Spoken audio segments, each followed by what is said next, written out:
A skiff with a small steering engine in the back floats on the calm mirror of the sea. Its 2 seats are empty. Once you get in, that's it. One pull of the starter handle, and you're off into the bay. A strange trepidation comes over you. Are you sure you want to go now? Remember what the net picker said.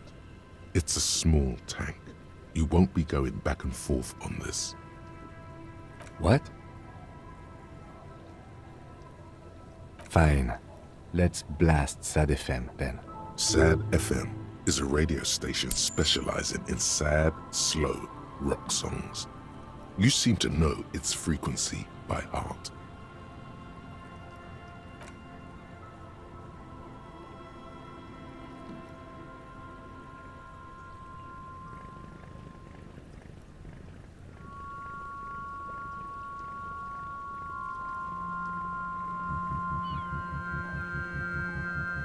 Want to be free. Want to be free. It will last forever.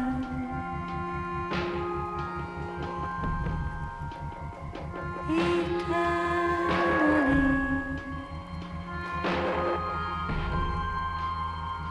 Want to be free. Want to be free. It will last forever.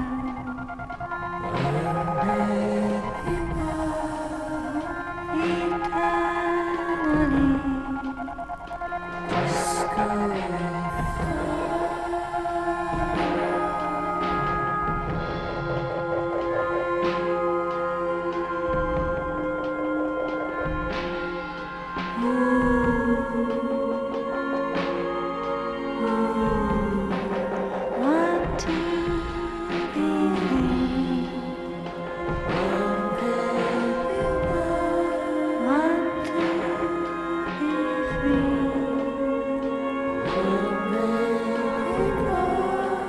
It will last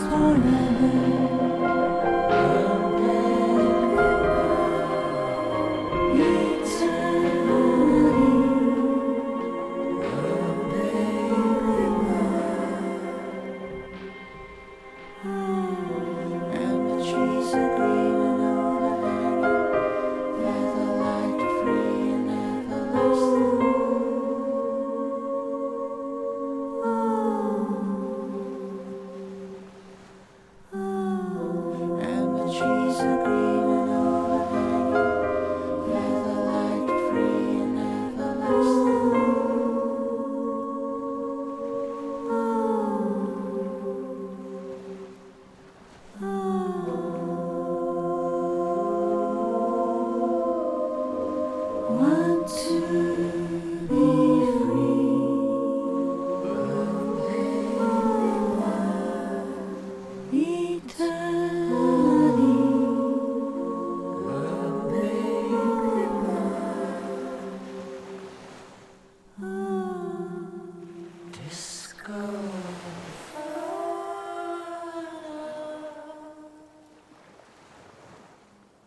The boat comes to a slow stop.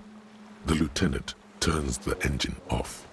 Then there's silence. There is very little wind here today. The ghost is standing still. You look at your arms, then the cliffs above you. Let's go.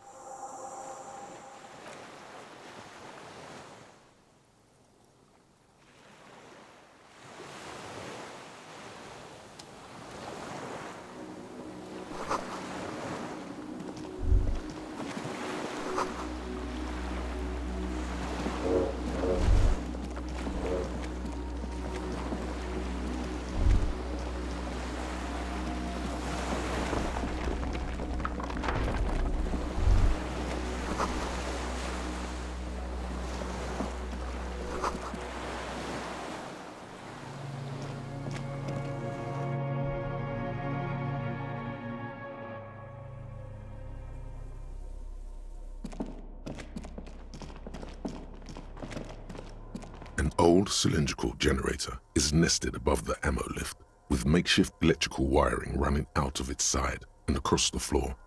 The cables disappear into the wall to your right. The lieutenant puts his hand on the metal barrel, checking for warmth. It's cold now, but someone has been maintaining it. The wiring has been repaired. Downstairs, somewhere? A hollow ring. The canister is empty. Dust falls from the generator and down into the ammo lift.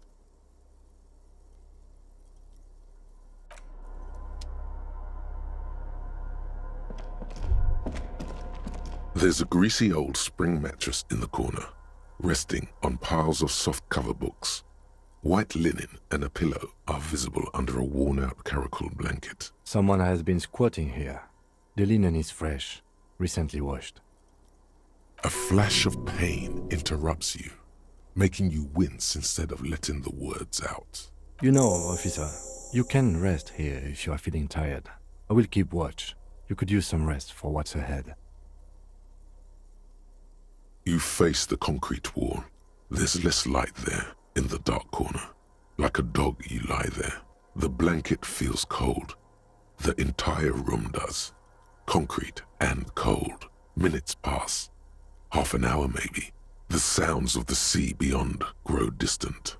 Your eyelids close until you feel yourself standing up in the darkness, right next to the mattress. Slowly, the world begins to hatch from the blackness. It's evening.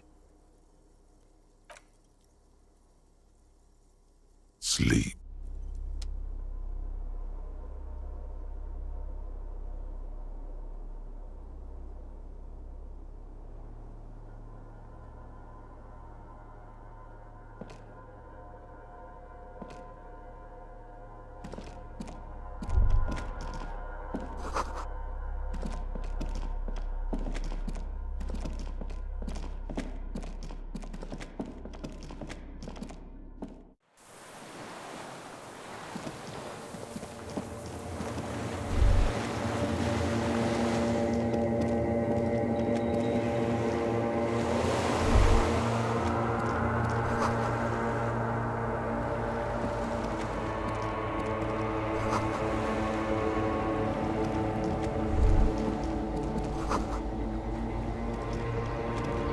Dolores Day, the innocence of humanism, internationalism, and the welfare state turns around to face you.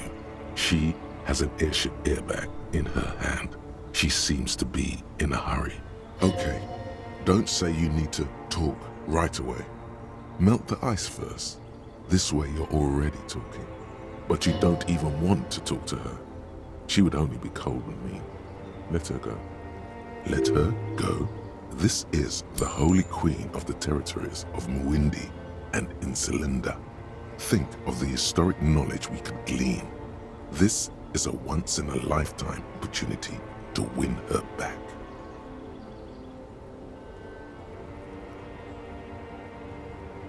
Is what you want to say, but you don't. Hammers clang in the distance. Children laugh. The light from the video rental casts shadows on the ground. She turns her face, and it's illuminated by it. Red and cyan. I can't help you. I'm totally useless. Everything I've said is lies. I want the exact same bad things you want. To stand here like a pillar of salt, saying,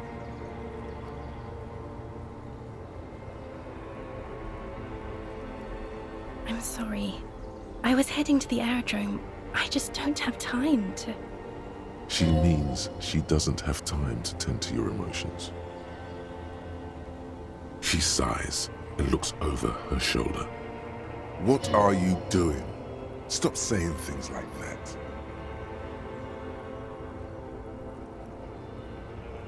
I'm going to Morova. To live there, in Grad. It's 1 million kilometers away, Harry. Might as well be another lifetime. No, Harry. No. I don't want a massive, epic showdown. I want to go to the aerodrome. I have tickets for the 10:20 flight to Morova. Really, we don't have anything to talk about anymore. Every combination of words has been played out. The atoms don't form us anymore. Us, our love, our unborn daughters, it's all gone. I have to go to the aerodrome. I have to leave Revachol and you. And you have to be alone. In hell. I don't know what you mean. Dolores Day.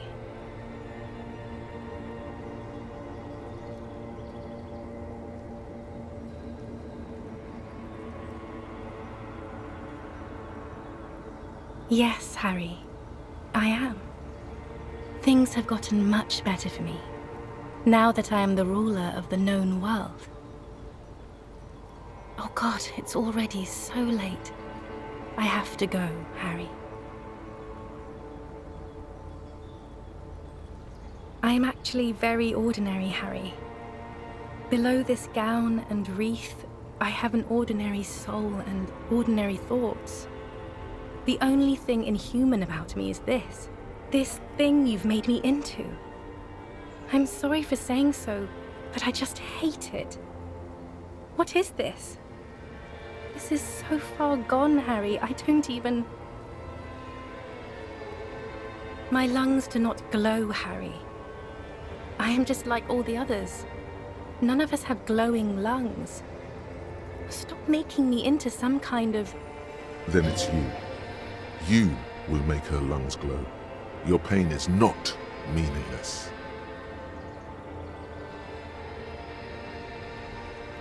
Oh, Harry. There is only one way for humans to last forever. And you did not do that to me. All the roads will miss her footsteps when she's gone from here. A completely different world. No, don't say it. Don't beg. It will only make her go.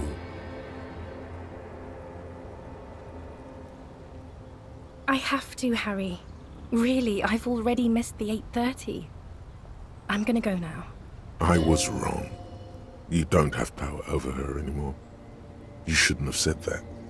I am wrong about everything. You should go on without me.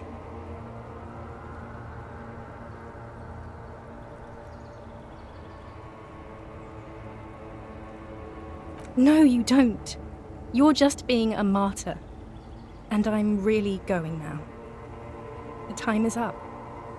I must be on the 10:20 flight. I won't see you, but you will see me. Oh, Harry, this is a dream. Can't you see? I'm already in Morova by now. Who knows how long ago this happened? A year? 2? 5 years ago? Right here, tomorrow night. Once this dream starts happening, it keeps happening. 3 times a week, at least. And Harry, it really, really looks like it started happening again. There's the video rental. I'm suffocatingly beautiful. And young. And I smell of tutti frutti chewing gum. Like I did that time when I asked you for forgiveness. After leaving you the first time. So long ago. Oh yes, this is real darkness. It's not death or war or child molestation. Real darkness has love for a face. The first death is in the heart, Harry. See you tomorrow.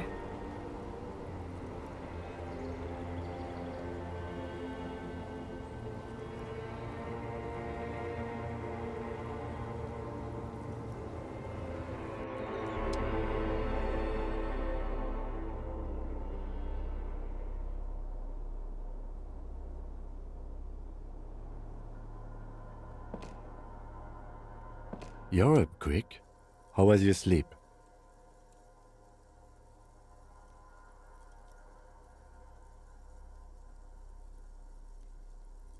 I did not want to wake you. Perhaps I should have? Was it a job dream? Of course. You ready? Okay. He's still worried. You must have really thrashed and squealed in your sleep.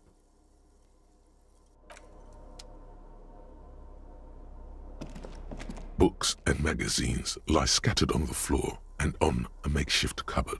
They are not particularly well organized. Most are soft covers, serialized fantastique and detective stories from the 20s and 30s. This disparate digest includes the classic Animal Adventures, popular depictions of man versus nature by amateur naturalists T&T Harpin, husband and wife.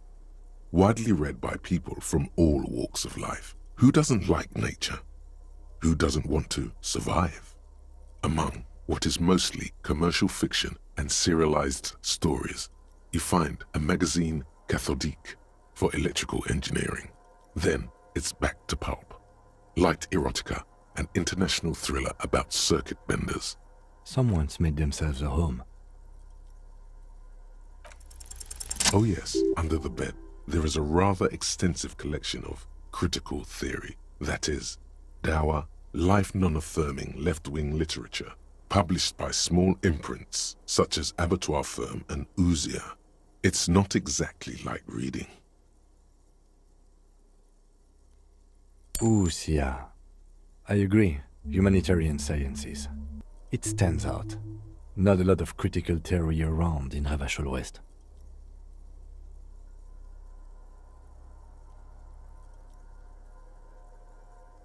Your incendiary remark has failed to provoke him. Wasn't there some in the communist student's room? Well, yes. That one student did. The little books seem inconsequential next to the big pile of frivolous entertainment covering them. Whoever has lived here, they have some education and a certain set of interests.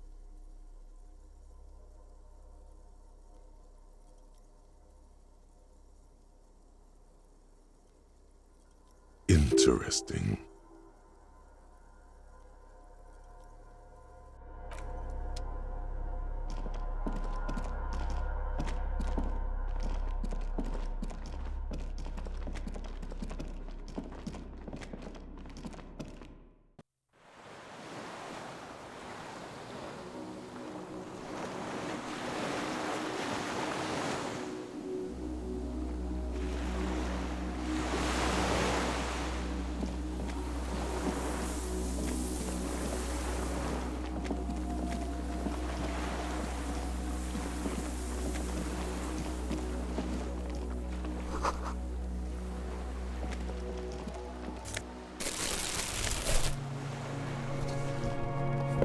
There's a rain-soaked mattress on a concrete slab, only half covered by the crumbling roof.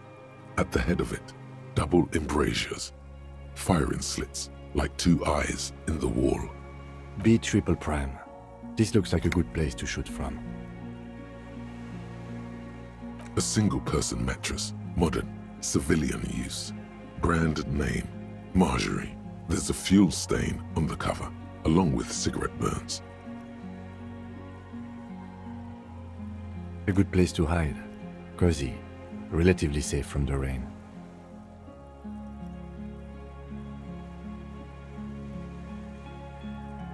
There's a firing slit in the wall in front of you, like a little window. Quite old and grimy from years without cleaning by anything other than the rain. The springs screech as you lean on the mattress and crane your neck to look out. Trepidation, a tingling feeling in your stomach. A small piece of Martinez coastline opens up in the square in front of you, like a tiny landscape painting. 1 kilometer across the water, the ruins look familiar. A towering skyscraper, its top floors shaved off by artillery fire. Capeside apartments, Rue de Saint-Ghislain, 33A and 33B. The red chimney and collapsed back of the 4-story tenement in front of the whirling in rags, Rue de Saint-Ghislain, 10, the doomed commercial area. The box-shaped silhouette of the whirling in rags, its sloped roof A tiny fleck of light catches your eye on the rooftop, sunlight reflecting off the upstairs window of Clausia's room. What does that mean? Do you have line of sight to the window? I can see it. Through the scope of a rifle. The shooter would be prone, lying on a mattress, barrel resting on the embrasure. Cheek against the cheek rest, hand on the hair trigger, on a calm day like this. Good. I think we have it, Detective. The origin of the shot. This is the sniper's nest. Affirmative. In our defense, nothing pointed here. Many leads pointed elsewhere. Don't beat yourself up, officer. We did not put guns in their hands or get them drunk. The lieutenant pauses. Regret comes over him. We will make up for it. Here. I feel it. Where? He does not answer, just nods. With his back hunched, he looks around once more and says he feels uncomfortable suddenly. We should move now. Kingdom of Conscience. The Kingdom of Conscience will be exactly as it is now. Moralists don't really have beliefs. Sometimes they stumble on one, like on a child's toy left on the carpet. The toy must be put away immediately, and the child reprimanded. Centrism isn't change, not even incremental change. It is control over yourself and the world. Exercise it. Look up at the sky, at the dark shapes of the coalition airships hanging there. Ask yourself, is there something sinister in moralism? And then answer, no. God is in his heaven. Everything is normal on earth.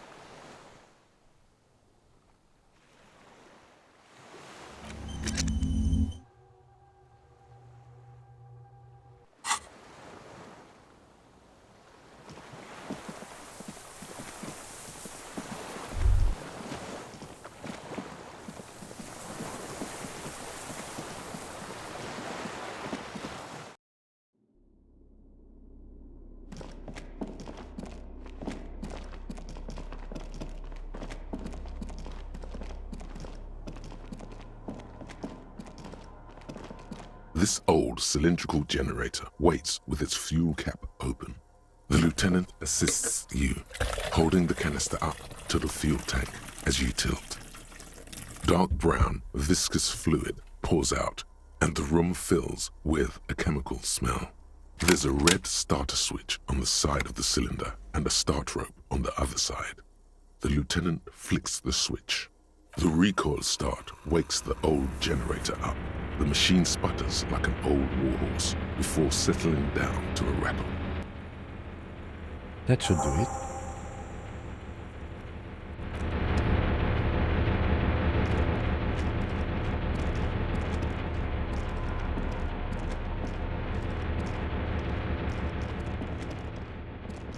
Green paint flicks off the monoblock aluminium cabinet. There are rows of switches on the front panel, a frequency band, and even a keyboard.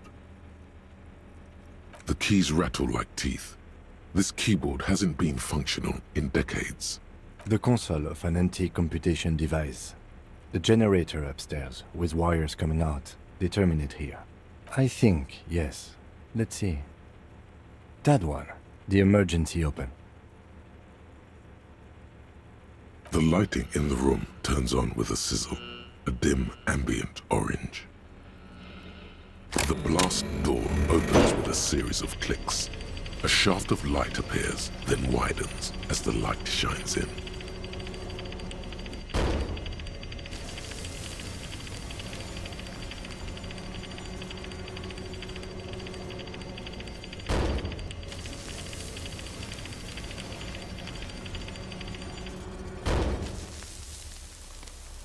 A sudden wave of anxiety makes your skin crawl. No, it's more than that. There's something there, waiting. After you.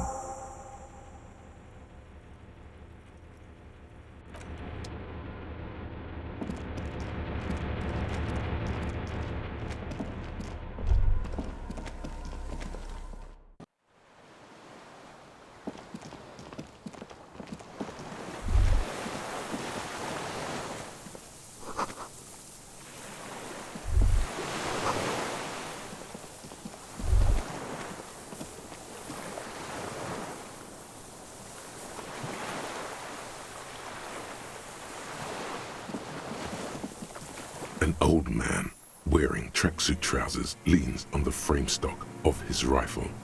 He gathers a big ball of spit in his mouth, then spits it out into the extinguished fire before him. He raises his black eyes, hooded by creased eyelids, to meet yours. The lieutenant pulls his pistol from the holster. You are a glorified night watchman. This is a service rifle. I can only lay it down before an enemy commander of correspondence. It's a good line, but your voice slips on, Commander, producing a little squeak. Sounds like you're afraid.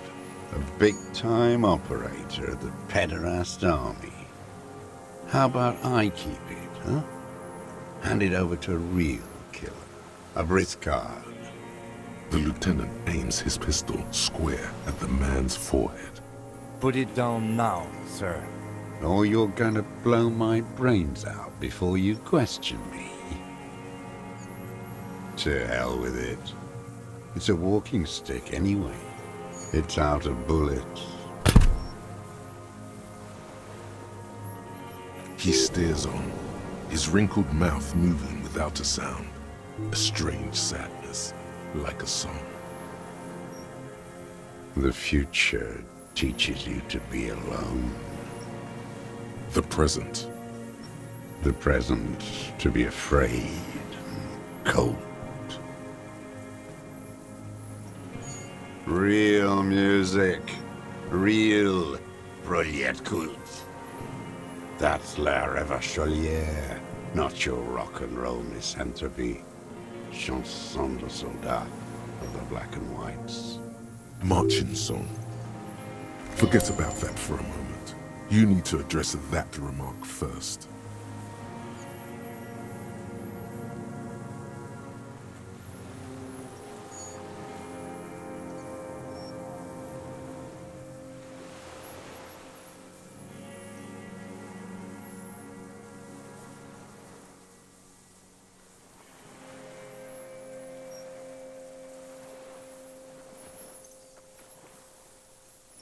The job of a bougie dog.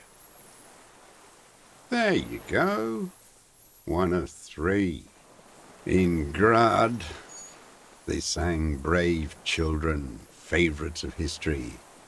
And in Sinyao, it was some Samaran shit, I guess. In Sinyao, they sang Boy with a Scythe, Golden Sun. I fucking know what they sang. I watched those little fuckers die in my arms. Little ones came to help us. Got cut to shreds. You don't fucking tell me what they sang. His nostrils are still flaring with rage. He brings himself back under his own stewardship, slowly. How did it go? Something about shooting rabbits. I don't know. I can't remember. It doesn't matter. It's gone now. He waves erratically with his hand, annoyed that he can't remember. A little tremor passes through him. It was dear to him. He resents forgetting it. So, if I can shoot rabbits, then I can shoot fascists too. Those are the next lines. What are you talking about? He doesn't recognize it. Embers going out. His gaze follows your motions. The rifle feels surprisingly light in your hand. Frame stopped and patched in places with tape and wire. The rifle's in a shabby state, like a crutch that's seen too much travel. Hieroglyphs are embossed into the forearm, made of walnut. They say Triangong 4.46, Sinyao Commune, for Safre and for all mankind. This is the Vulgate Seraïs. You can barely intuit the words. No is stretching it. What does it say? That's what the little guys told us. Every day at 4 o'clock in the morning, They'd go on and on about their suffering, their mankind, and Mazov. Those men were commandos. They weren't shit on a stick like us. They were small and... On the butt, you see Vespertine writing, burned into the wood. Triangong, 4.46mm, made in Sinyao. No one said it has to be a Belma grave. We were just guessing. From ballistics, it could easily have been a triangle, too. It doesn't matter if it was made in Shanti Shanti. All it has to do is use jacketed ammunition. And it does. The right type and the right calibre. He's liking this. The old man keeps following your motion with his gaze. His right arm twitches suddenly. This looked very much like the murder weapon. It could be used against him to get a confession. Any time.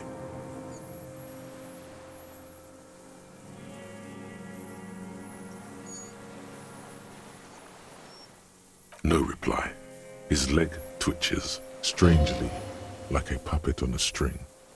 There's something off. You feel it. This was the right question. You went in too fast, over-eager. My name is Josef Lilianovich Dross, Political Commissar of the 114th Anti-Aircraft Division of the 4th Army of the Commune of Revachol.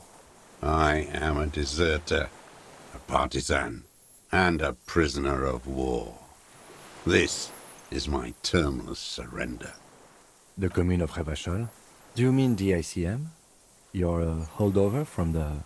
From the Insulindian Citizens Militia, the army of the revolution. I was recruited in Jamrock in 07, trained in the École de Contrôle Orient, and consigned to emergency defense duties in 08.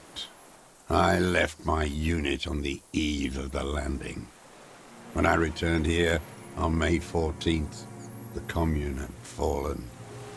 Still armed and ideologically trained, I wrote a criticism of myself and resumed partisan duties. 51 minus 8 equals 43. No. I've been on other islands, too.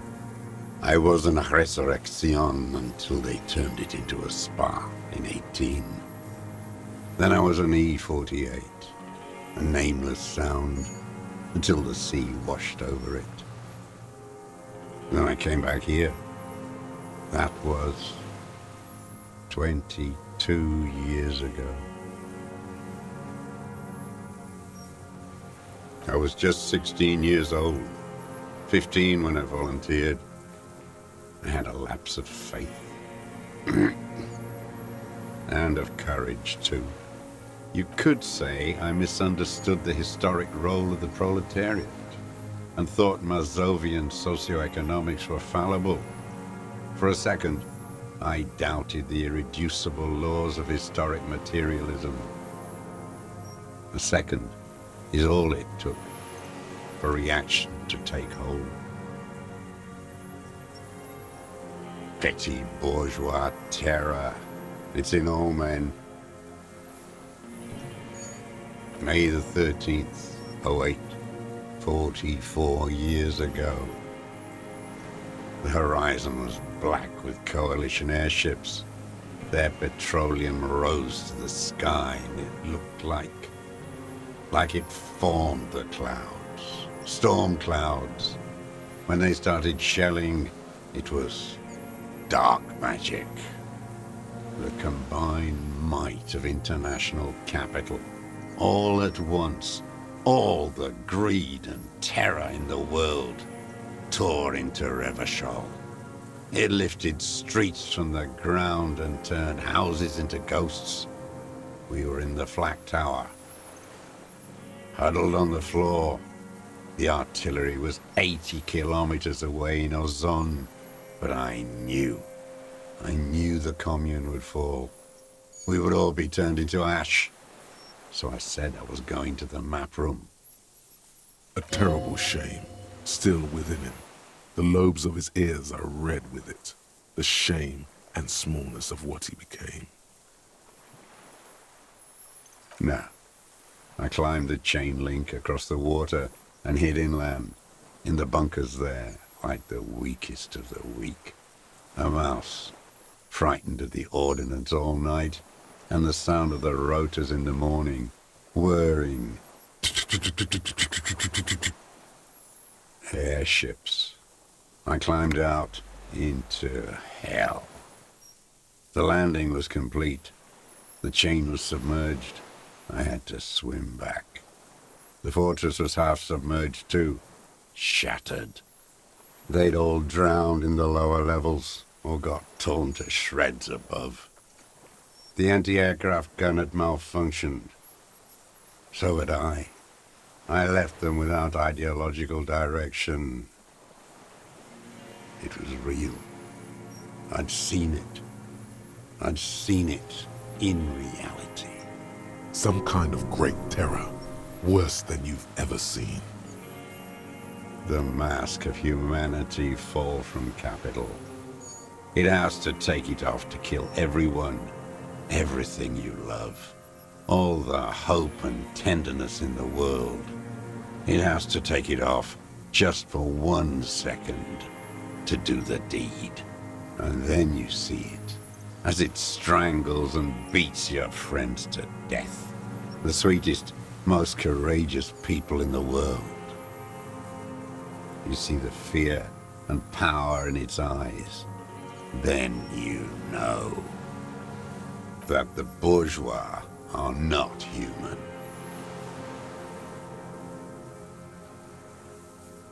Now is not the time, Lieutenant Yafreto. I had to. I had to fight it. I could not stop anymore.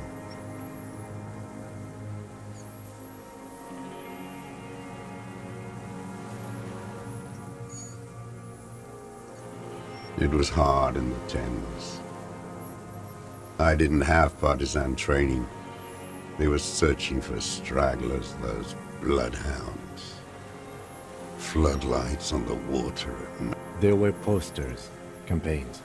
We communards still hoped, and they needed to snuff that hope out. The East capitulated. Martinez and Cold City were turned to dust. But Jamrock, Forburg, even Coron, and Boogie Street, of course. Those fucking kips had Marsov coursing through their veins. And others too. Some cordons of Revachol was still fighting. There were cells. I tried to contact them. Soon they all went silent. The frequencies dead. At night, I used a dinghy. I only went after dark then. When I got to the city, I stayed underground. Patrols, you lot, the commons too. They'd started snitching. In the city, you move underground? From bunker to bunker. Not anymore. No one cares now. I don't even have to hide. They think I'm another antisocial vagrant. I could walk straight into that town if I wanted. I don't want to. They're all traitors. Pigs, rabbits, and dogs. Men without ideals are only animals. He does not want to see life moving on. People forgetting, drinking, laughing. So you finally found it. There must have been a small squadron's worth of arms in there. Elmer Graves, right? I know. So you've been there? Sleeping. Some nights. Ammo scrounging on others. Those McGraves were shit, even before they corroded. Some had bullets in the chamber, however. You feel the dots connecting. Little dots on the map he's walked across. The propaganda bunker. I used to, but not anymore. Propaganda bunker? They stored leaflets there. Broadcasting equipment, too. Made broadcasts, I think. Propaganda officers. I buried them with their leaflets. They killed themselves. 2 young boys. A lot of our boys did. I spent some winters there. Never liked it. Kept thinking of them. No need to go underground anymore. It's better in the ruins, on the ground. The old man looks across the water, at the city, the ruins, the motorways rising above it. You're with the RCM, the coalition-appointed mob that enforces bourgeois morals in Revachol.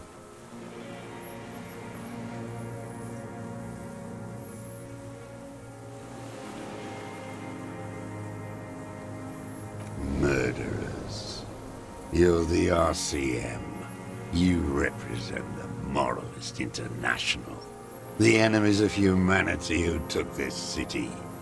I represent their adversary, Le Parti Communiste Insolent. Take me to them as a prisoner of war. I have relinquished my weapon. I can no longer serve. No superiors can relieve me of my duty. You bulldoze them all to a mass grave for trying to free humanity. No, I am not a soldier. I am an ideological officer. I belong to the party, not the army. Trained in historical materialism, then assigned as a political commissar by the party. These things used to mean something. He nods slowly, then another tremor.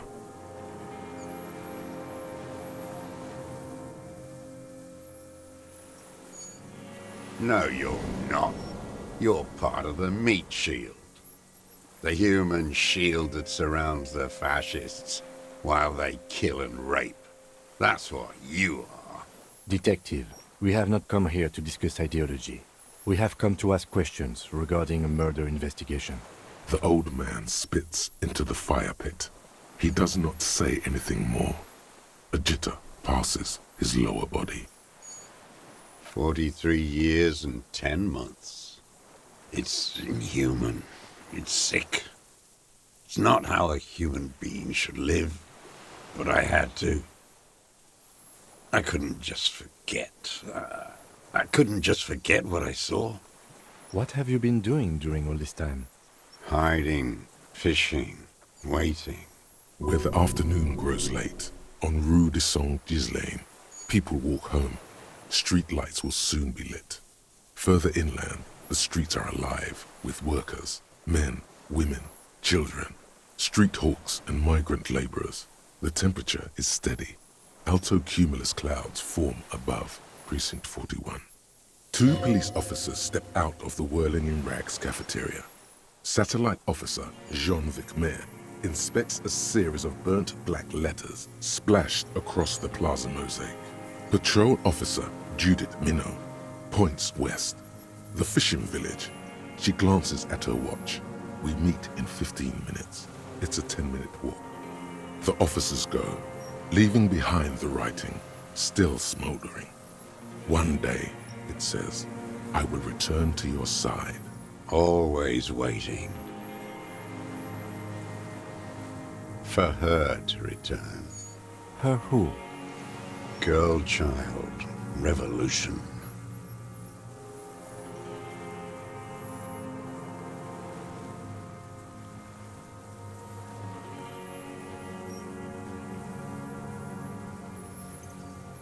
They have you. The material base for an uprising has eroded. The working class has betrayed mankind and themselves. The historic opportunity for a revolution has passed. It will not come back anymore, however hard I try, whatever I do. How does anyone survive? I steal. Now hold on there. You're insane and grotesque. Everyone steals. Vegetables, supplies, It's the life of a dog. How is your health, Mr. Dross? I've been throwing up blood since winter. Red, like beetroot. Been passing it in stool, too. He does seem frail. Gaunt for his age. More like 75 than 65. Trouble putting on weight could mean cancer. The RCM can provide medical services. You need to be looked over. I need to die. You don't have medical facilities. You have guns. That's all they give you. Toy guns.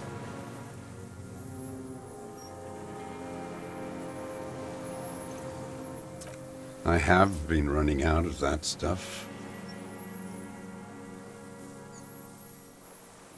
He looks at you, his face parched from the sun and the wind. There's a wince of pain in there somewhere.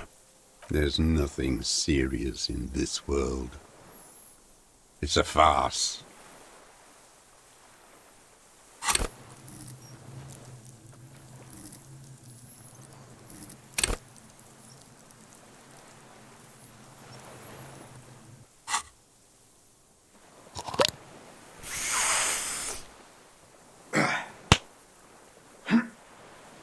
My name is Joseph Lily. I am The commune of... from the... I left... 51 minus 8. No. I was an resurrection. There's nothing serious in this world. What have I used it for? I've used it for killing people. Here we go. A trail of blood. The lieutenant smells it too. Killing people? It's a gun. That's what they're for. You want a moralist euphemism? Defending your family and your property. I haven't done that. I've used it to kill people. Interesting. During or after the war? There is no after the war. Class war is never over. So he's continued killing after hostilities ended. Okay. Okay. This is it. You can feel it, like battery acid on the tip of your tongue.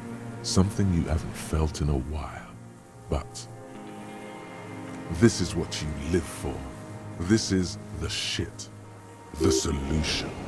Go in straight. No euphemisms. He doesn't like those. No.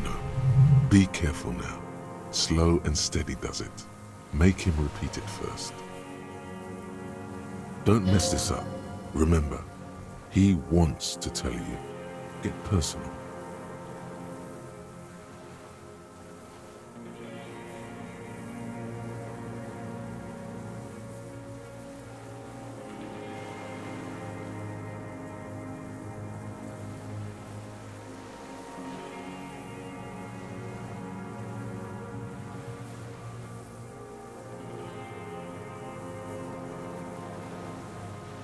I don't want to tell you anything, you grotesque murderer. And why did you think that was a good idea? Don't listen to me. I'm wrong all the time.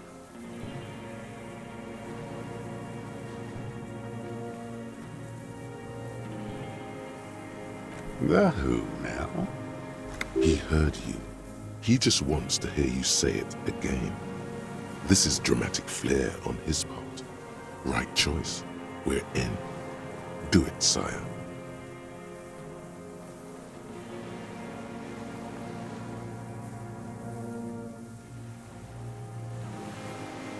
Oh yes, that one.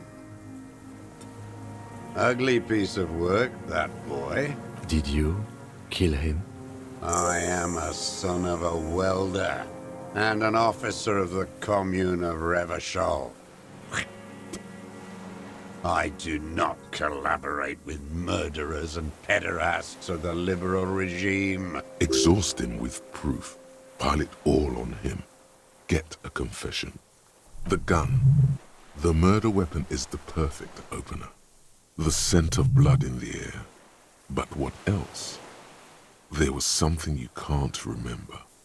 Something about the tracks. Suddenly, all those tracks are so confusing. Go with something else first.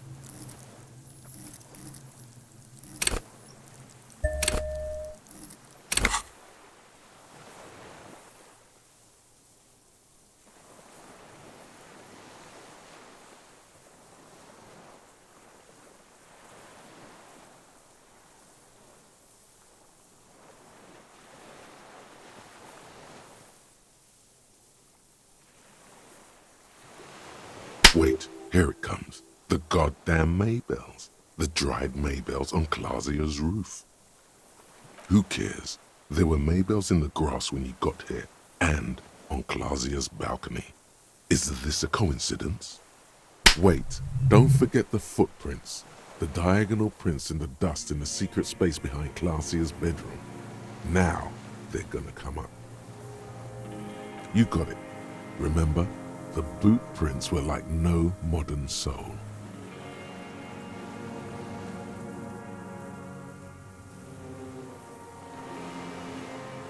Everything is brands with you individualists. Who cares what brand my shoes are? Sansa? Some shit. Show me the soles, please, Mr. Doras. Fucking imbecile. The maker is called Sensorique. You see their V-shaped logo, but can't make out the size.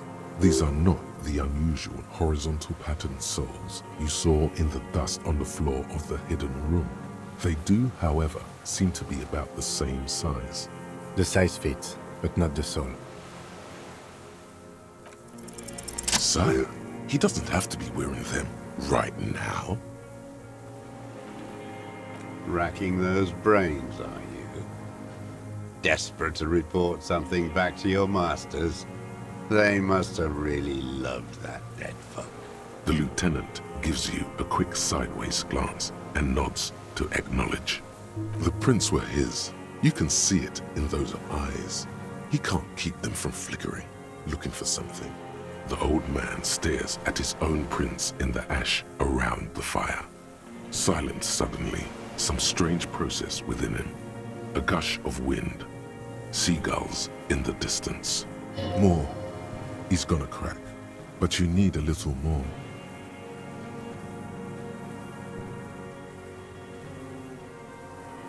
Damn Maybells. The whole island is turning white with them. He seems tender suddenly, nostalgic even. A strange mood swing. So many this year, too. The spring is coming. No, it's already here. Wash the filth away. They blossom on the islets before we fertilize them with our blood. Resurrection was snow white in May before they ruined it. South, the Bay of Martinez is dotted with little freckles of islets, turning green, with white flowers in white snow. The coast, too, before they piled their containers on top of it, filled with broken, useless trash for fat-fingered bourgeois children to play with. You must get around a lot to stay undetected all these years. Do you know any secret paths? Pinball workshops? I may. Classier. With the victim. There is a small tremble, looks like a smile, a crooked smile, yet isn't quite voluntary. He's about to burst, almost, but you need one more, just one, or maybe two.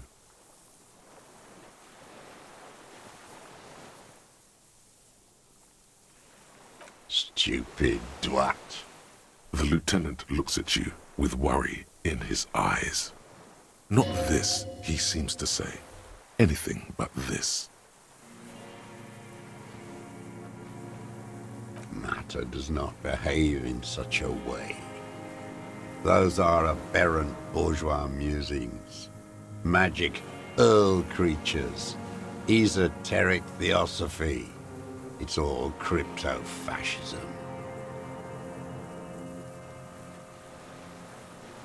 Your brain is rotting from the radio waves. He does not answer the provocation. It does not look like he thinks this approach worked. Yeah, this just did nothing. But still, somehow you knew it was a communist. Perhaps you suspected it before you took the case. The vision was you remembering that. Was it supposed to?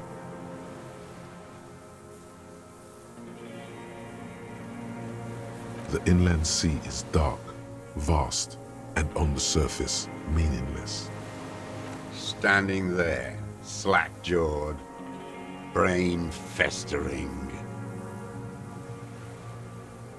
You're lost, what? You're lost?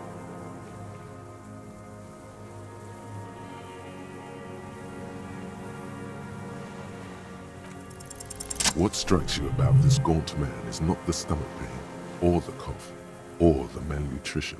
For a man who's spent 44 years hidden in the urban wild. Indeed, he speaks fluidly. His movements are rapid, if erratic. His voice, despite the cough, is there. It is capable of expressing complicated ideas. Above all, he seems animated. It's a mystery. This animation comes at a cost too. Erratic hand gestures, thought processes cut off like threads as he just stares at the logs or the reeds.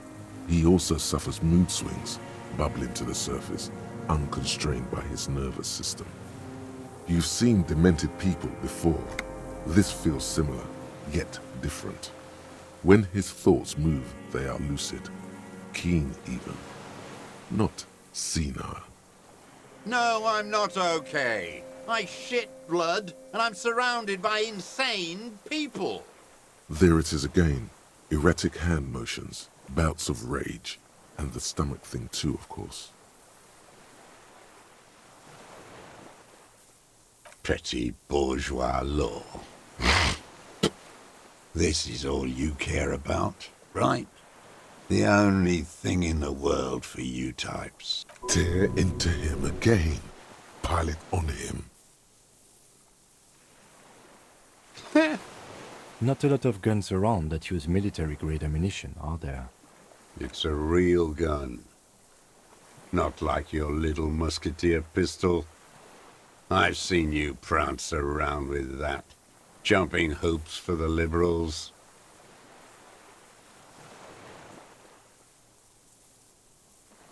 You look like imbeciles.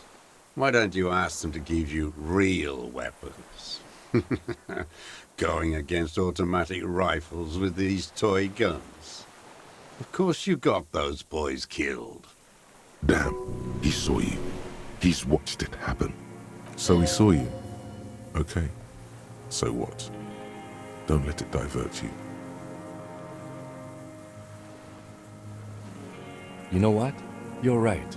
I'm convinced this made the shot. Should we call it? 4.46 jacketed ammunition, modified for range. We have it. This is it. Good. This feels good, doesn't it? Tearing things up like this. When you have the murder weapon, you have the killer.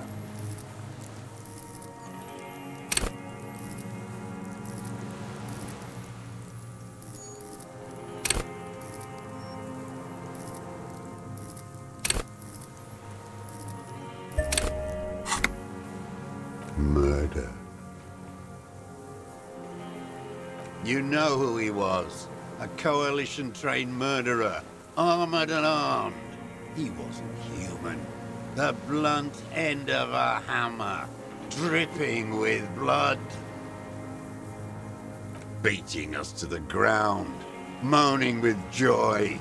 You hounds get so thorough when a company-trained killer dies. I haven't seen you on this coast for 40 years. You know, maybe I should have killed one sooner. Got your attention. Now you stop beating druggies and prostitutes in your basement. Now you come to investigate. Not when they die by the hundreds. This is it.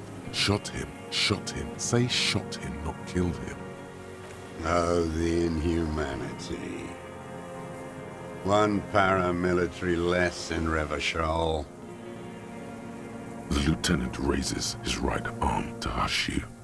Hush. He does not need to be pushed anymore. The ball is rolling, while the lieutenant listens, holding his breath. I had them in my sights. Both of them. Him and the whore.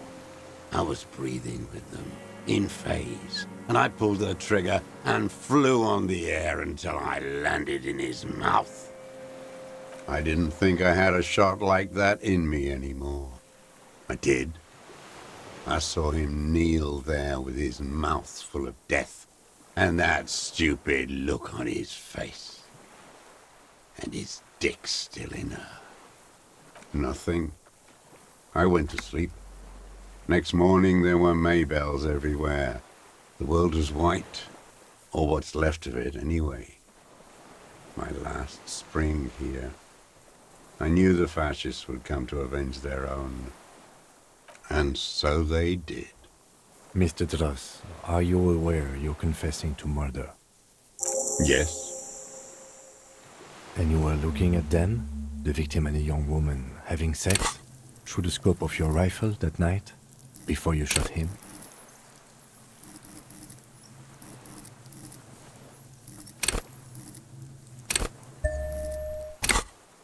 The old man nods. Why? Because that's what they were doing. The motive. This is where the motive is going to come from. You can coax it out of him. The lieutenant's preparing the ground. I don't understand. Do you, detective? I don't understand this part. I'm always looking. Are you always looking through the scope of a rifle? I'm just trying to understand. A rifle scope has the best magnification. And if you don't like it? Click. Yes. Think of it as a form of critique. He will not stop now. These dialectical materialist types never do.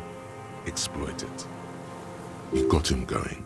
Connect every little piece now. Wrap this up like a gift. Start with when he first saw him. It will give him a chance to ramble.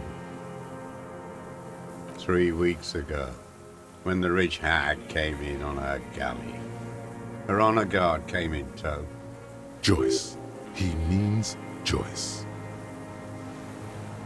Wrinkled up whore.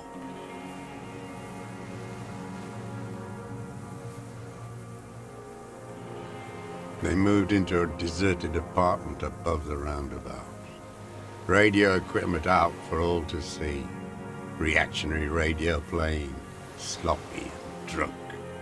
I've seen their kind during the landing. Those Occidental and messed phalangs weren't conscripts. Boys like us. They were whites. All they know is to destroy and hurt. Barely alive. They like to kill while they're on their drugs.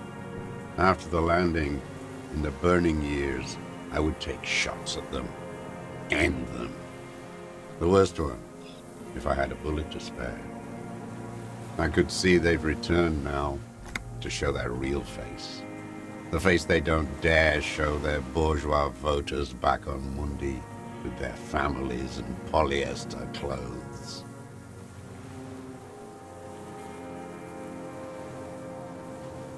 Them fucking.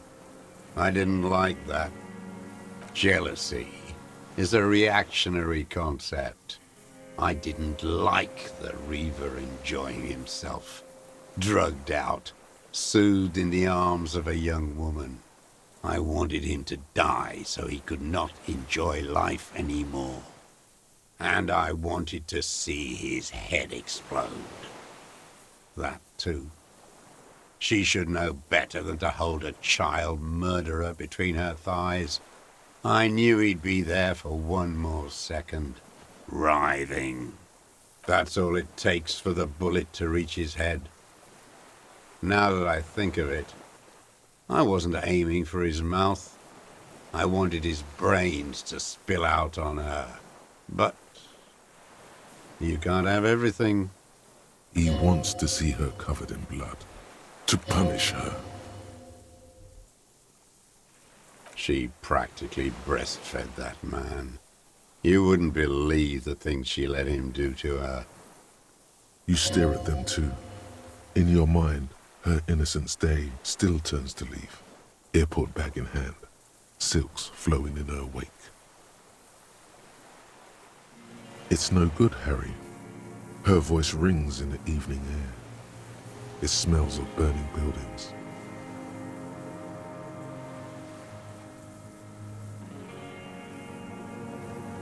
The old man raises his gaze.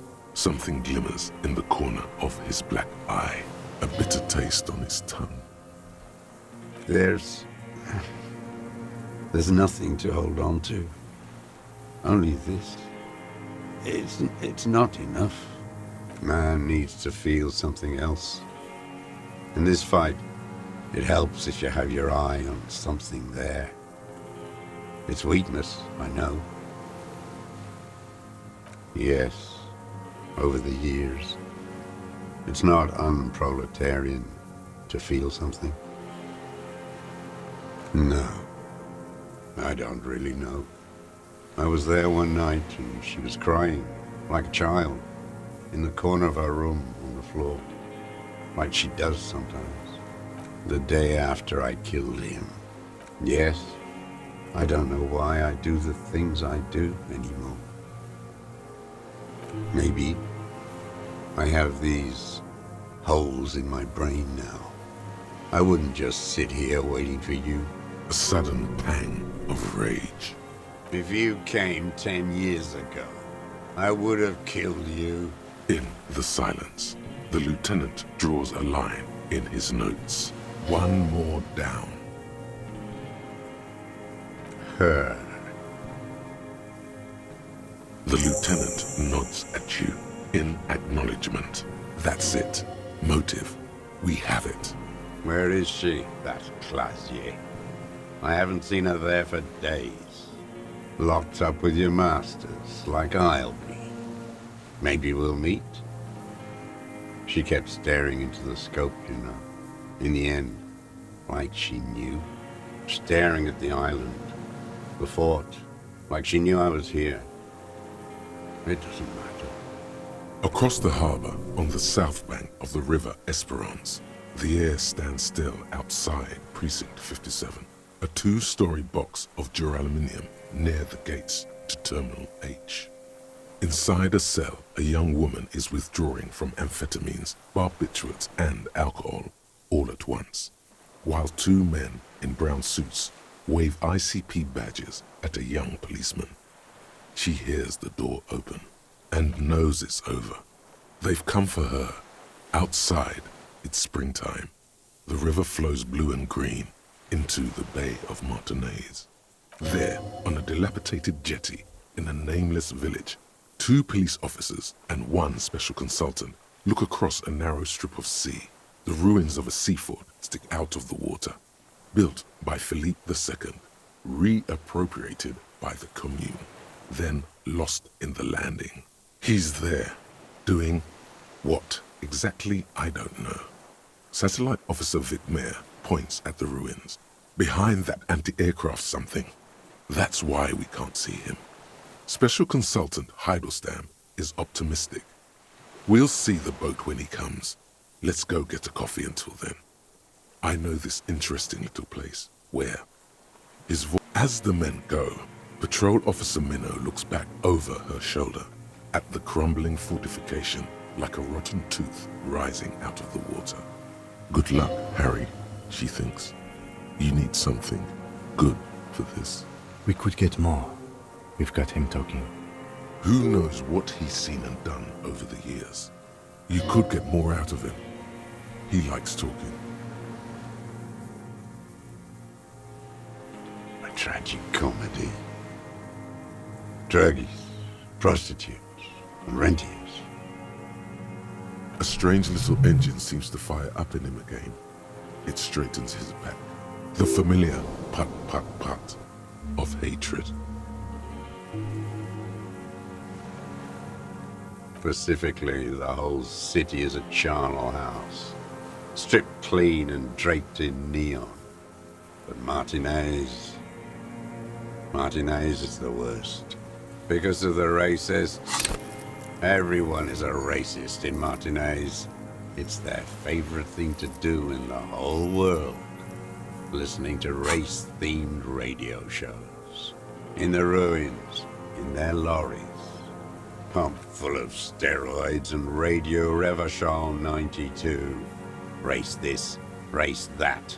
It's all sanctioned by that Social Democratic Union and the farce of a Social Democrat who runs it. Yes, the fly larva in his container. He let some nihilistic advertising yuppies erect a statue of Philippe III, a syphilitic murderer, on the town square, to spit on the working class. Not since the serfs of ancient Pericarnassus has history produced a more inert social class than the Martinez proletariat.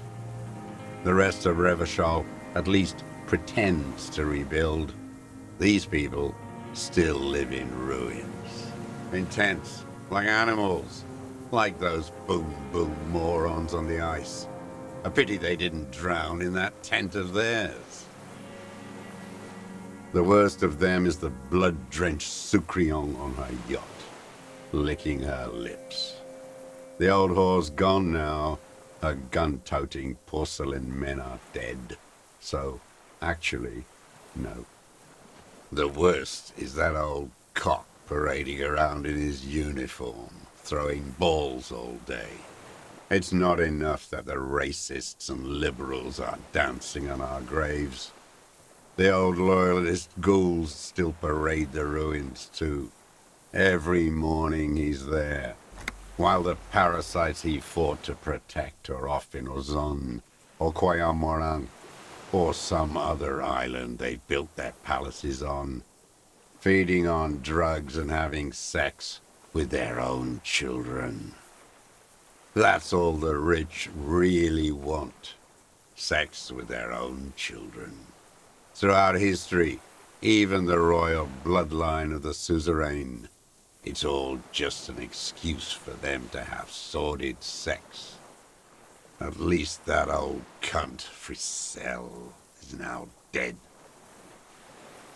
We did good when we pushed him under the horse car, until, in the 30s, those disco whores.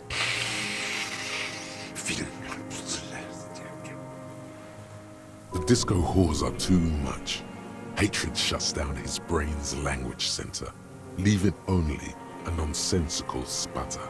There was something about the statue and nihilistic advertising agency people might be worth investigating.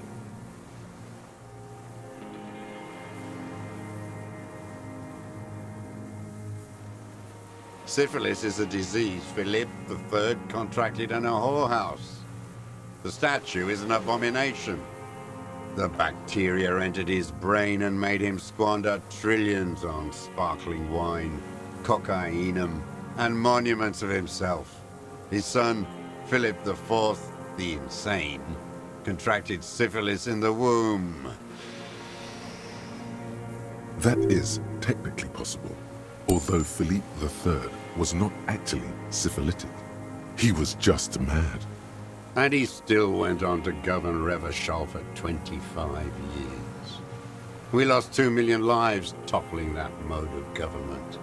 And those grotesque statues, too. Hundreds of them. What a keen remark. Yes, it is, isn't it? It's still there. Do you know why?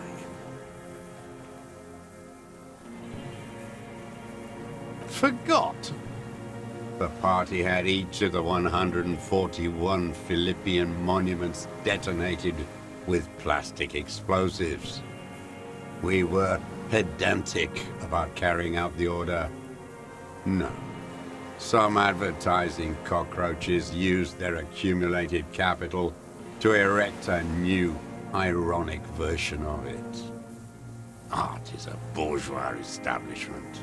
It's an affront to humanity. Every fucking morning, for 34 years, throwing that ball. One ball against the other. I've always loathed that game. That is not a working class game. I don't care what they say on Radio June. Royalist ghouls played like it was life itself. Click, clack across the water each day. And that uniform, like a parrot plumage. I won't even mention that he's a traitor to his race. A petank maniac race traitor.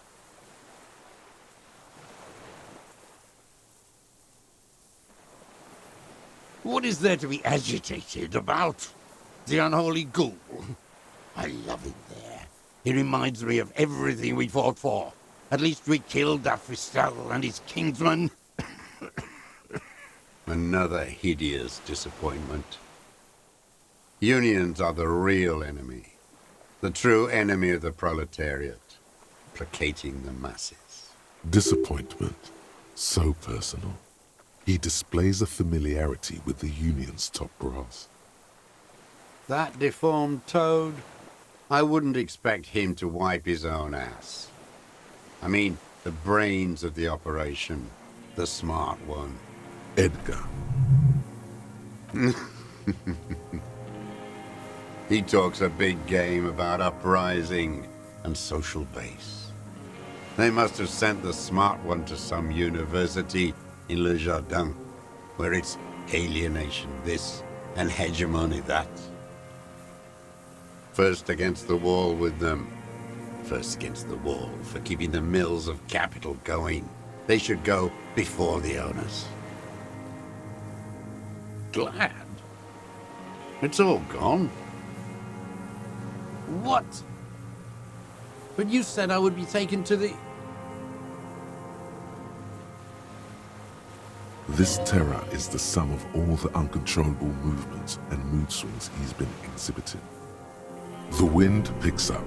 The silence on the water is broken all around you. Little shivers of waves appear. The lieutenant continues, like an incantation. Your Wayfarer rights have been suspended.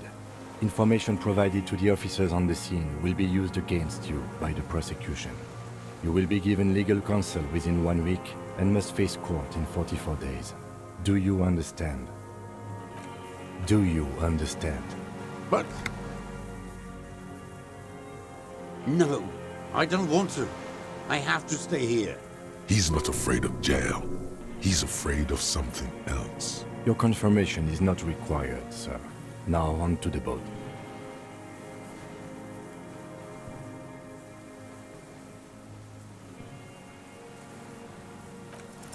You thought you heard something, but it's just the reeds. Maybe we could all fit in there. Actually, no. Not really.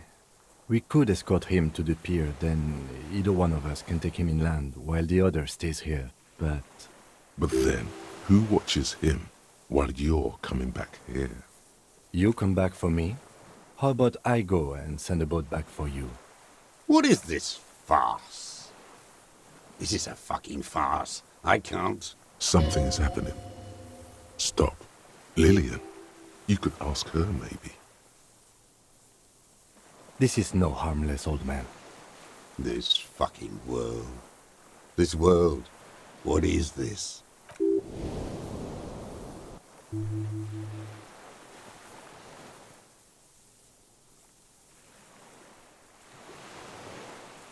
No, it would take a whole day on this island. You go and transport the prisoner. I'll be here. I can escort him to the pier with you. This world. What are you talking about? Is this... us? The wind is cold from the east. Your skin is crawling suddenly.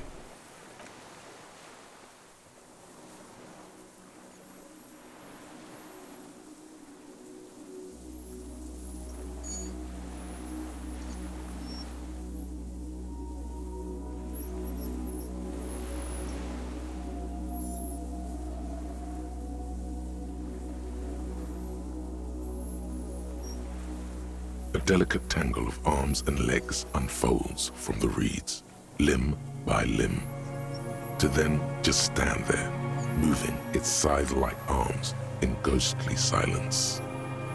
What are you talking about? There's nothing there. The stick insect is over 3 meters tall. It looks straight at you with its tiny pinprick eyes and its grotesquely small head. You feel your legs shaking under you and your gun hand rise instinctively. You feel the lieutenant's hand on your back, and then you hear him say, "Forward." I can see it. Thank God. If he can see, then you're not insane.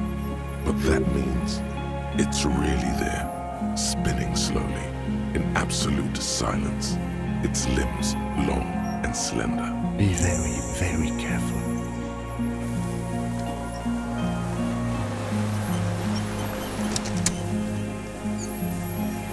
The creature stands on long stilt-like legs, antennae hanging from its head like a woman's hair, white and curled at the tips. It is no more than 5 steps away from you. Reed-like tufts stick out of its joints. As the insect moves its forearms, it produces a faint hiss, like a reel-to-reel machine spinning after the tape breaks.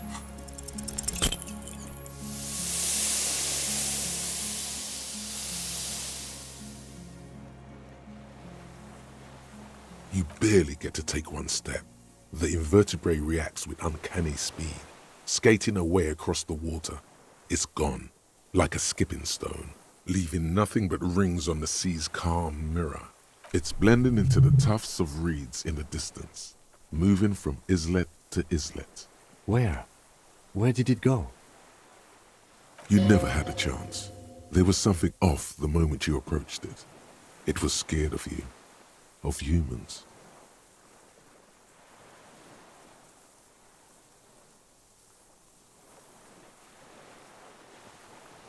Your voice echoes on the water.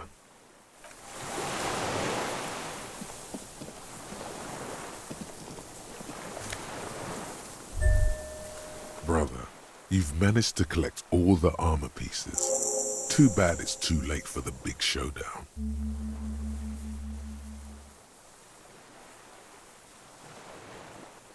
It would have looked very impressive. Still, you found it all. Now your mortal coil is completely protected. Few cops are this futuristic.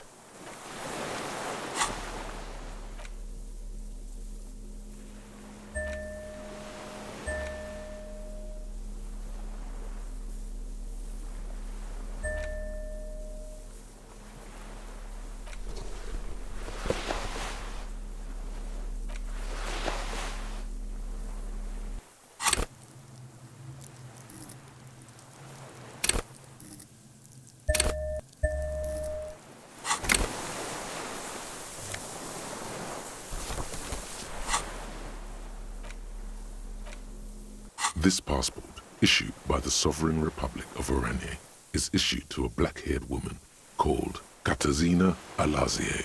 Classia's hidden documents. From the MT boy. She said it would be for Anouk Meyer-Smith. Anouk Meyer-Smith. Katarzyna Alazie was supposed to be her real name, where Klasia comes from. Remember? God damn it. Yes, somehow she managed to lie to us one more time. In a way, she's still lying to us right now. It's Klasia, with short black hair and glasses. She looks boyish, younger somehow. Maybe our man, Mr. Dross, took it from Classia's, or whatever her name was, hiding place, or... Perhaps, but that still doesn't explain how it got into the nest. Like a magpie? What a coincidence. Then it would also have collected the other objects, which would be highly unusual. By now, the lieutenant has accepted your unusual methods. I can see how the helmet could wash up on the island. And the scope. Maybe Mr. Dross lost it. but to seek this out would be very unusual behavior for an arthropod. A curious octopus would do something similar, or even a cuttlefish. An octopus belongs to a very different class. It's not even an insect, it's a mollusk. But yes, I see your point. I don't know, but it was not Katarzyna Alasia, or Anouk Meyer-Smith, or Classier. Whoever she is, when we get back, I need to warn our holding cells. We need to double the security around her.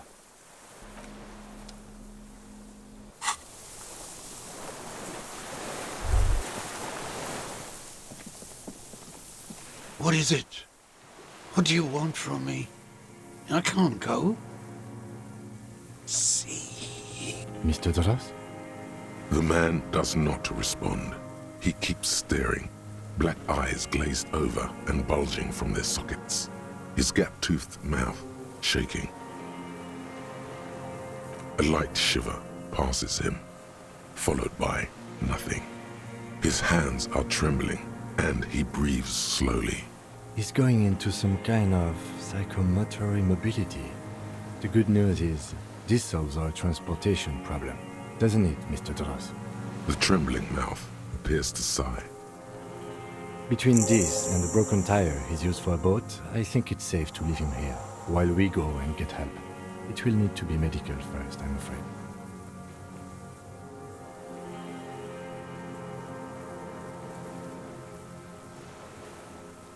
Old age and shock. The appearance of the Phasmid in conjunction with the stress of the arrest. He spent his entire life here. For him to leave would be... We should think about getting back to the mainland. To get help. He'll be safe here, if we don't take too long.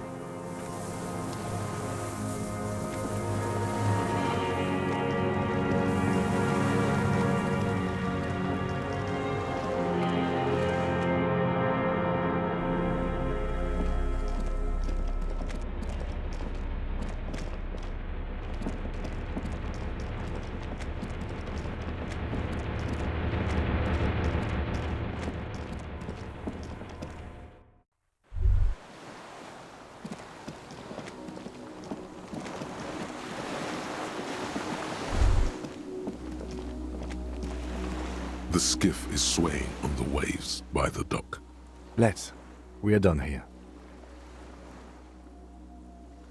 The skiff rocks gently under your weight as you get in. The ride back is uneventful and quiet. Two men and a woman stand on the concrete square of a nameless village, looking at a small yellow boat as it draws closer. The sea is calm. You reach the jetty and climb out of the skiff.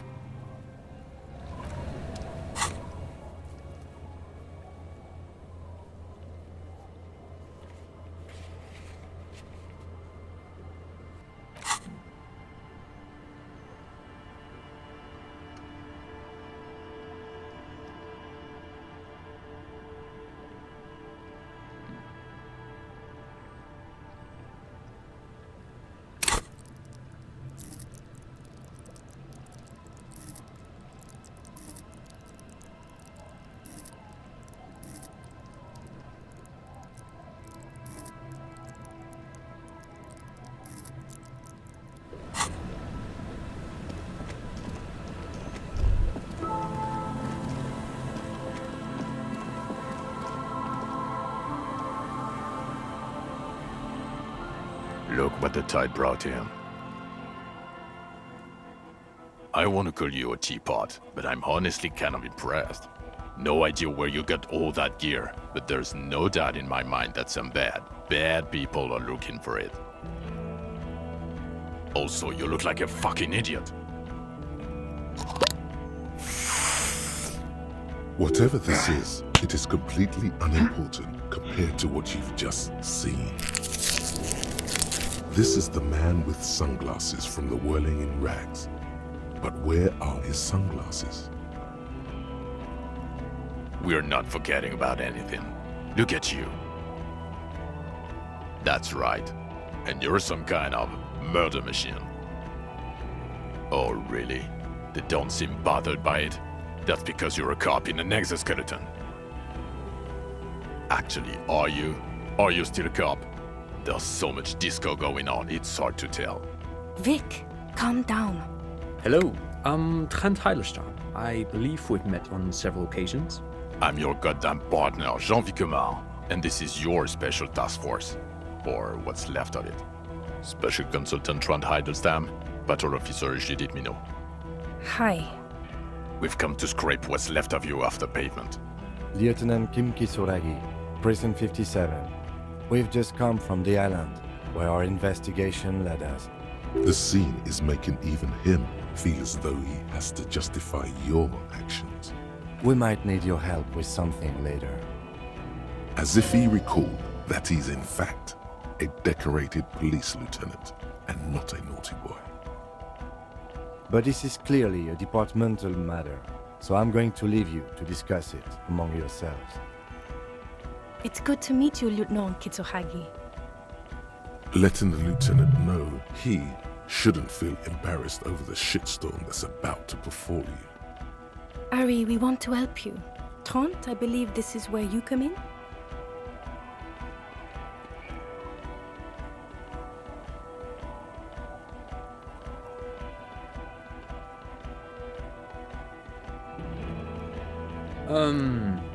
I don't quite know what I'm doing here. I was asked to participate as an expert. I think I need to manage your expectations a little.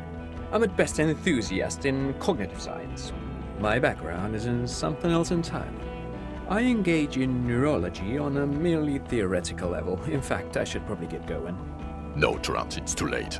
You're part of this shit now. What have you got to say for yourself, shit kid? What does he have to say for himself? He left you to catch the bullets. Shit kid. What an interesting moniker. You, shit kid? That's you. Maybe you've deserved it.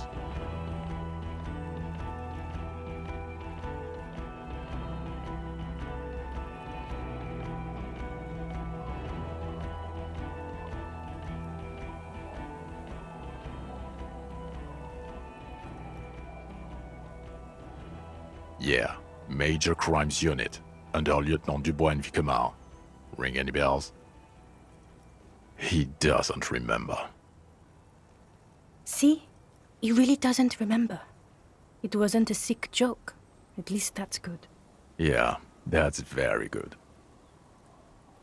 God damn it, Harry. You told us to fuck off.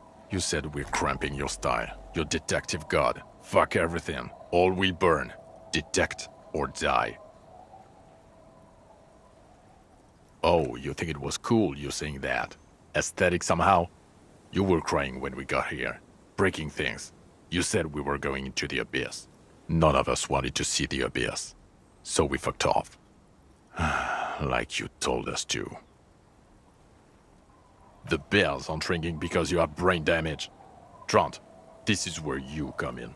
How bad is it? Well, he doesn't have visible tremors, he talks without slurring, he can drive a boat, he's standing, reasoning. All good signs, but complete retrograde amnesia, episodic and semantic. Meaning, you forgot both who you are and the definitions of money, e-solar, pound, and so on. As displayed in the station call, our interactions with him, and I don't want to be a snitch, but also mine with him before when Harry did not seem to know who I was. It's all very interesting. Interesting? Yes, interesting. I have my theories, but I would like to hear Harry's thoughts first. Harry, what do you think happened to you? Neurologically, psychologically, and why not socioeconomically? Psychotraumatic amnesia, Trent? I can go for that. Shit kid is a broken man. Always has been. Who isn't? I know I am. But you know what? I keep my shit together. Also, I know a person can't wipe their own mind, however traumatic it gets. That doesn't happen. You're lying, or insane, or both. But Detective Vigmer, he has blanked out before. Yes, a couple of times. After some of the more serious benders. One was after the two drunks case, the other when we looked into that mirror. So you don't remember not remembering. Beautiful. Interesting. So at first he dipped his toes into it, prepared. That's where he would have gotten the idea, yes. Practice. And then he used alcohol to get there, so to speak. What do you mean? Well, here's my theory. What if this is an absolutely normal reaction to the world we're living in? What if this is not a significant anomaly at all? Something to be explained, approached as a defect? Look at the sensory input here. Look at the ruins, the neon. Listen to the radio, the multitudes, the people. Live here for 40 years.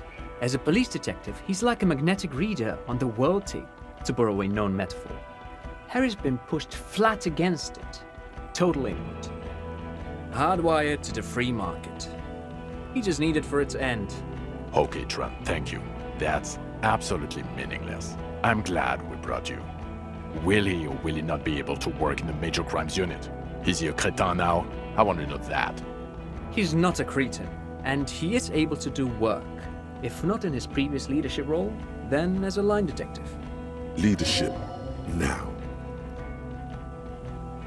No one even mentioned that. I misphrased my question. It should have been, is he able to put his clothes on and use the party? Or do we need to get him on a disability pension? Now nothing. Now we're just going to stand here. No, now we discuss that. What the fuck did you do to a motor carriage? Why is it there, Harry? Yes, in the ocean, under the sea. Our work vehicle, with fishing clams and other sea shit. Ha ha ha. Ho ho ho. Tequila sunset. Jump the canal. So funny, Harry. Thank you for fucking me. Thank you for destroying 45,000 real of police property that's coming out of my payslip. You know that, right? You're gonna get fired, and I'm gonna pay till I die. It doesn't matter. Your badge, Harry. Show me your badge. We're not armor cops. We're cops. People don't know us by our armor. They know us by our badges. The thing that tells people you're a police officer. He doesn't have it.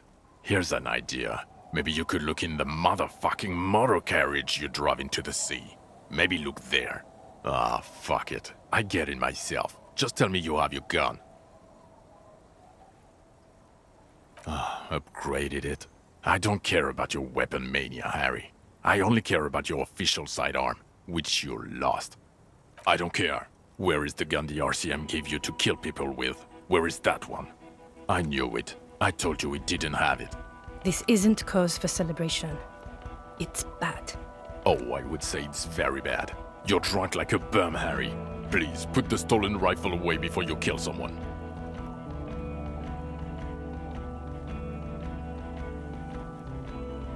You were never supposed to lose it in the first place. Not lost. Is your gun's natural state, you drunk bum. So you forgot to drink? I don't buy it. Why do you smell like a corpse then? He's wounded. It's been a long week and he's handled an actual corpse. I don't believe you. You're drunk. You let a suspect escape, a certain Ruby, because you were too drunk to take her in. We've read the report, Sari. Lieutenant Kitsuragis.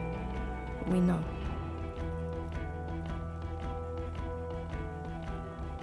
Oh, well.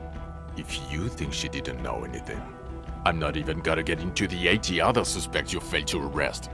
Or the fact that you're Everett Claire's little peony now, doing I don't know what for him.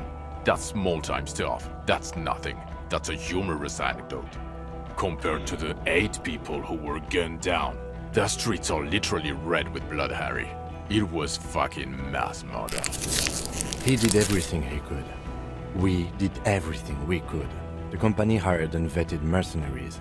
Lieutenant Dubois got between them and the locals. Here comes the cavalry. He did so at considerable risk to his person. Remember, he was shot. We stopped an execution, not a negotiation. The loss of life was minimal compared to what it could have been. Detective, it's better if I do that. It's so much better if he does this. 1,000,000 times better. Thank you for the input, Lieutenant Kitsuragi. I didn't mean to suggest you didn't handle the situation. He thinks of apologizing, but decides against it. You've spent the week with him on this case. What is your take? On the case? On Lieutenant Geoffrey Dubois. Well, the drinking, the lost gun, also losing his badge, that's all true. And he's been drinking on the job. The man sighs deeply. Then there's the apocalypse thing. At first I thought it was a joke, but it's not. He actually thinks the world is about to end, in a bloodletting or gloaming. We're about to become vapor, even. It's odd, especially in light of his political views. Detective Dubois is, as you may know, a hustler. He recently commissioned a monument to his own grind in the middle of the roundabout, which is just.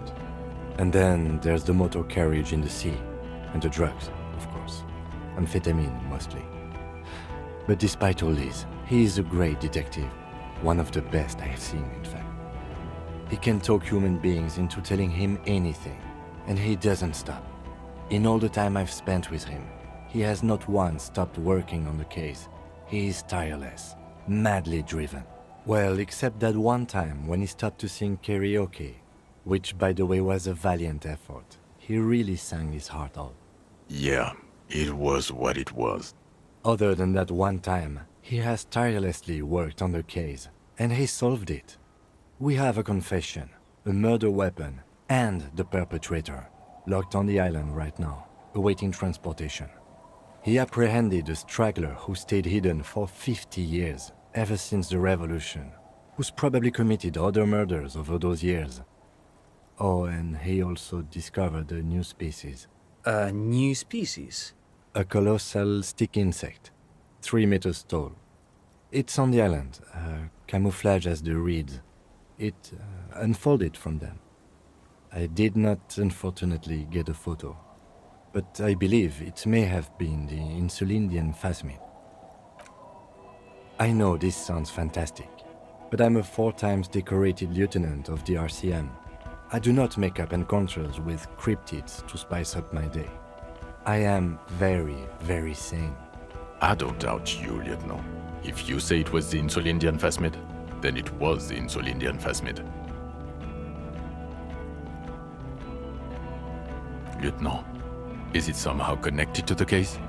The killer did not seem to be aware of the phasmid's presence, exhibiting a strange, atypical dementia. He fell into a stupor after its appearance. He became near catatonic. So it is connected. We could order a search. I could get people from EPIS on the island, entomologists, doctors. There must be signs of it in the reeds. If we found the Insulindian phasmid, well, that would be absolutely exceptional. The PR value alone. There, you need to make your case now. The floor is all yours. He prepared it well. Lilianovich. A revolutionary matronym. Of course, excuse me, I just thought it was noteworthy. Jealousy. I thought this Lilianovich was an old man, to have been hiding for 50 years, like 70-something. A strange psychosexual fascination, the result of spending all this time in solitude on the islands of this bay, and trauma too. He himself gave a political reason. In his mind, he had killed an enemy combatant.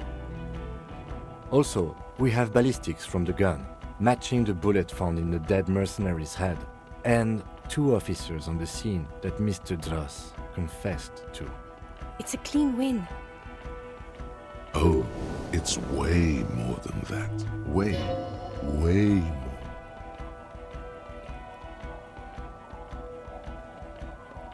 That's not how personal relationships work, Harry. You found a straggler, the first since the 30s, kudos. But that doesn't change anything. It doesn't hide the smell of booze on the wing either. God damn it. It is bad. Even you can smell it. Chin up. Keep focusing on the positives here. Who's Kuno? You don't want to know. You're right, Lieutenant. I don't. You snorted the drugs, I know you did. It's alright. I'm in. At this point, anything is but the drink. Yes, yes. Fallen through a gap in a boardwalk. Drunk. The body was transported to Precinct 41, our morgue. I had Tilbrook and Mullins take care of funeral arrangements and family stuff. You're not the only cop in the world, Harry. This all comes back to us. Still, good work with the missing person, Detective. It's still a point for you. No denying it. I don't want to, but you discovered a new species and solved the murder. So I have to. Jude, Honestly, anything that ends this trial is okay with me. But he's been drinking, she thinks. This is exactly how he gets out of this every time. It's bad for him, but... Agreed. The public relations potential of this is too valuable to let go. okay. We have vehicles in the square, and the perpetrator needs to be taken into custody. Let's go. Now you will finally get to know who you are. The man looks westward, impatiently.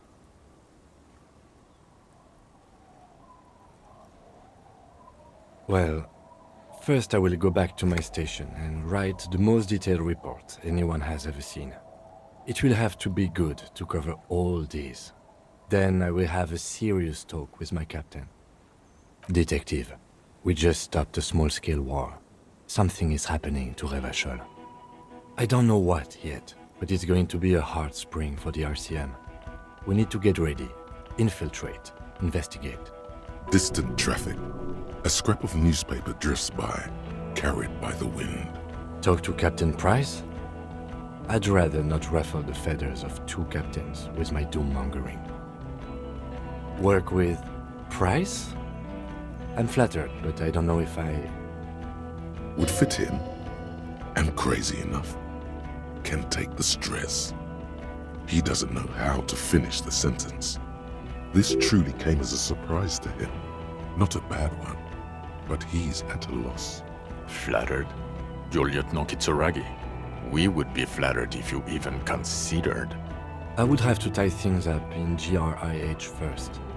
But, I mean, whatever is coming, Jamrock will be more central to it than the harbor. And we also have a huge caseload, Lieutenant. Piles that we need to get back to. Mountains, even. I do like the sound of that. He's really considering it. Good. Fuck it, let's go. Trump brought his motor carriage. It's a 20-minute drive to Jamrock. Under the afternoon sky, the great district hums. A chessboard of wooden houses, 80,000 living souls, and chimney stacks. Fire traps as far as the eye can see. From Main Street to Precinct 41, to Boogie Street, forking into the snow-swept horizon. You close your eyes and hear the dogs bark.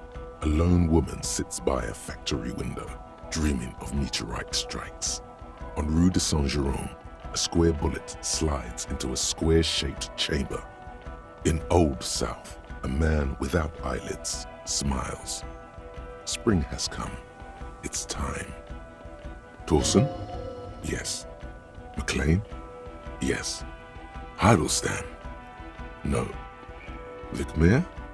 Yes. Dubois? Of course. Really? Nick Gottlieb looks up from the list. I hear he's quite unstable. You say that like it's a bad thing. Captain Ptolemy Price points his pen at the doctor. It's dim in his office, and the curtains are drawn. Harry's our man. He'll pull through, and when he does, he'll side with Revachol. Understood. Gottlieb returns to the list. Minnow? Of course. Wonderful. Then can we please just go back to Jamrock now?